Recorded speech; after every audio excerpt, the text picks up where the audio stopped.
Okay. And as you know, we've been looking for a parcel of land for a dog park for quite some time, and it's been a challenge given the space in the north end, and but we know that there's a growing need for a space for dogs because the dog population is growing. So we were recently approached by the city to help them out on a project. The city was approached by a group called the Stanton Foundation, and they are looking to collaborate to push for a pilot dog park, and they want all to kind of spearhead the efforts.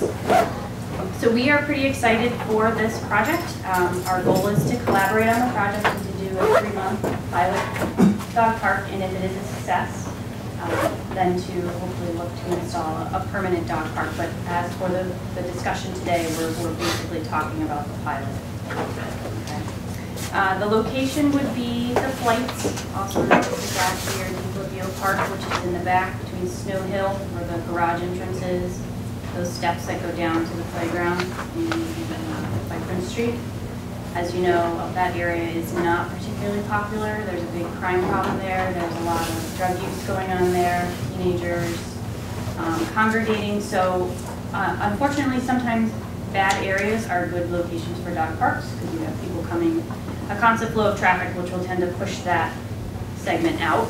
And that is our goal with this project. So we had our monthly meeting in October. We received a lot of positive feedback, a lot of good support, and a lot of great ideas. But I won't bore you with this. Leslie's going to talk about the actual details of the project itself and give you some of the nitty-gritty. Actually, our meeting that we just had was also held as an abutters meeting. We notified all of the abutters along Prince Street, up Snow Hill, down all the little side streets over there, by flyers with a letter sort of explaining what we're doing. So if you live in that area, you likely saw that notice. Like Amy said, the feedback that we did get from the abutters that came was overwhelmingly positive, to be quite honest. The space, as everyone I'm sure knows, is pretty nasty right now. You know, it's run down. It's not used for anything positive, so kind of people are in the mindset of, hey, it's got to be better than what we have. And we think that it would be fantastically better. So we worked hard. We have a local designer that's working with us, plus a bunch of city help and input from the foundation that's doing the grant work for us. All of it's outside money, no city funds or taxpayer money or anything like that is going into this project. Likely we'll have a couple little fundraisers down the line, but at this point everything's fully funded. To get into the specifics of the park, it's going to be 2 levels, the 2 middle flights. The larger flight will be used for the larger dogs. Oh, sorry. Sorry, the lower flight, which is the larger one, is used for big dogs, and the smaller upper flight will be used for the smaller dogs.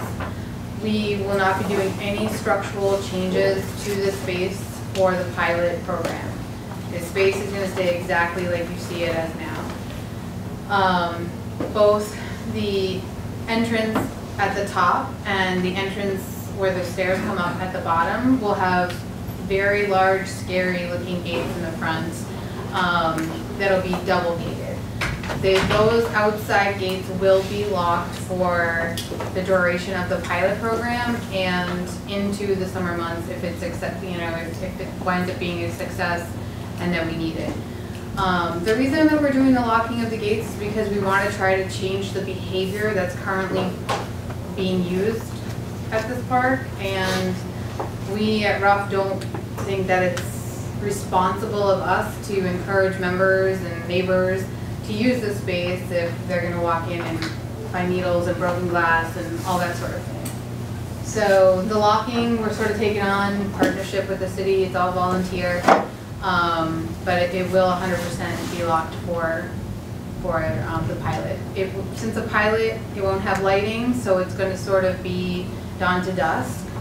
The garage, which many people park in, which is located right behind there, has generously offered to turn the lights back on. There's one that's there now, and we have a donation in the work of a second one, and they would be picking up the bill for the electricity. So that's very kind of them to offer that for us. All the specifics of the gates and fencing and all that good stuff are listed on here. It's pretty standard.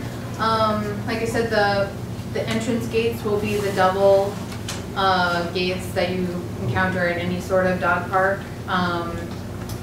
The fencing, sort of chain link, but you know, covered with the black, so it's rubber and looks decent.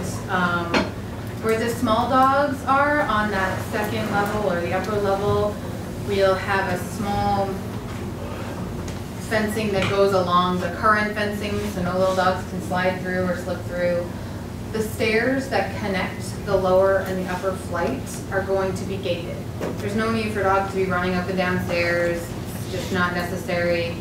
It's a risk for everyone. Someone will trip, fall, God knows. So those will be gated off and the dogs will be sort of segregated into their areas.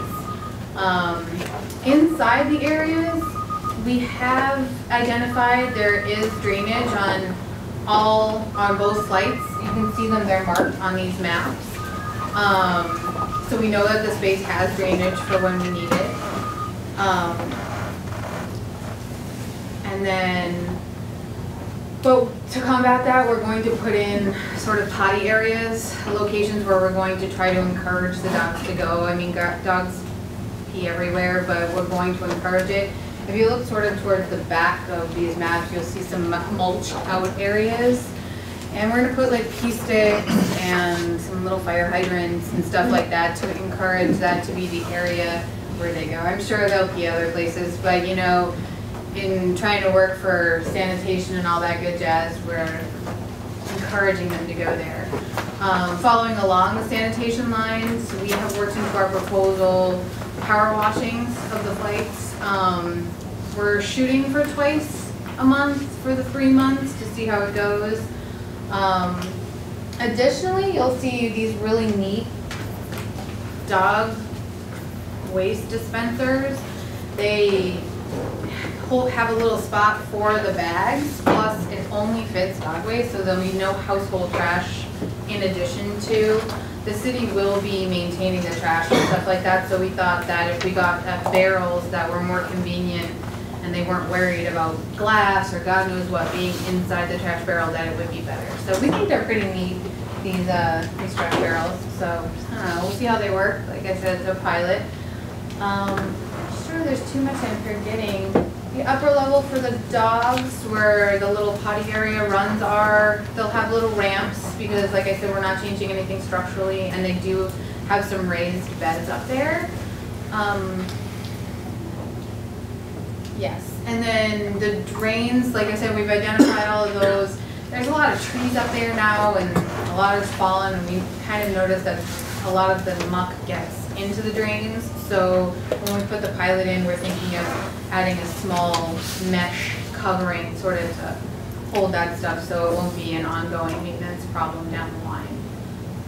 Because I know a lot of people were concerned about the children's park down below, you know, the next door and all that stuff. So from our standpoint, it looks pretty good.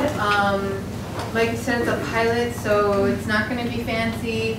But it'll have sort of everything that we need. Richmond Street is just overrun at this point because it's the only place that's enclosed. So we're hoping that this attracts a lot of the off-leash dogs, at least from the baseball fields, the tennis courts, and you know, heading over in that area, bits of the greenway that are at the end of Salem Street right there. So put the word out for us. It'll be May, June, and July that we're starting this program, and we'll see how it goes. But let's open it up for questions. Sure there are some that we haven't thought of. So you said this is a pilot program. What are you basing the success on to see if it becomes a full program? That was kind of our first question too, to the city and to the Stanton Foundation, what's considered a success, and basically if it gets a lot of use and we're drawing people off of some other fields, then it's a success. So. Is there like another round of funding that would make it a permanent thing? Yeah.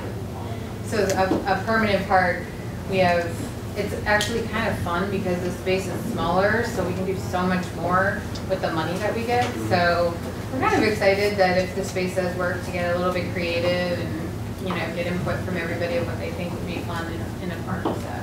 Okay. Any other questions from the council?